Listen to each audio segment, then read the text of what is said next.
వీడియోలోకి వెళ్లే ముందు మీరు ఐపీఎల్లో ఏ టీం అభిమాని కింద కామెంట్ చేయండి.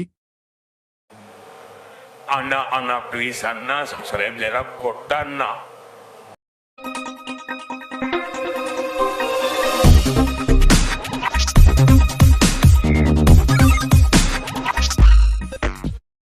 క్రికెట్ అభిమానులు ఎప్పుడెప్పుడా అని ఎదురుచూస్తున్న ఐపీఎల్ 2024 షెడ్యూల్ వచ్చేసింది. మార్చి 22న తొలి మ్యాచ్ జరగనుంది. ప్రారంభ మ్యాచ్లో Chennai super kings, royal challengers Bengaluru తలపడతాయి.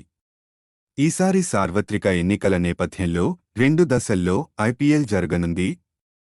తొలి 15 రోజులకు 21 మ్యాచ్లు షెడ్యూల్ విడుదల చేశారు. ఎన్నికల తేదీలను బట్టి మిగతా షెడ్యూల్ను నిర్ణయిస్తామని ఐపీఎల్ చైర్మన్ ధుమాల్ తెలిపారు. మార్చి 22 నుంచి ఏప్రిల్ 7 వరకు 21 మ్యాచ్లు జరగనున్నాయి. వారాంతాల్లో ఒకే రోజు 2 మ్యాచ్ల చొప్పున ఉంటాయి. ఎన్నికల తేదీలను బట్టి మిగతా మ్యాచ్ల షెడ్యూల్ను ప్రకటిస్తామని ఐపీఎల్ చైర్మన్ అరుణ్ ధుమాల్ తెలిపారు. ఢిల్లీ వేదికగా జరిగే మ్యాచ్లను వైజాగ్లో నిర్వహించనున్నారు. తొలి దశలో వైజాగ్లో 2 మ్యాచ్లు మార్చి 31, ఏప్రిల్ 3 జరగనున్నాయి. ఢిల్లీలో రైతుల ఆందోళన, సార్వత్రిక ఎన్నికల నేపథ్యంలో ఈ మ్యాచ్లను వైజాగ్లో నిర్వహించేందుకు నిర్ణయం తీసుకున్నట్లు తెలుస్తోంది.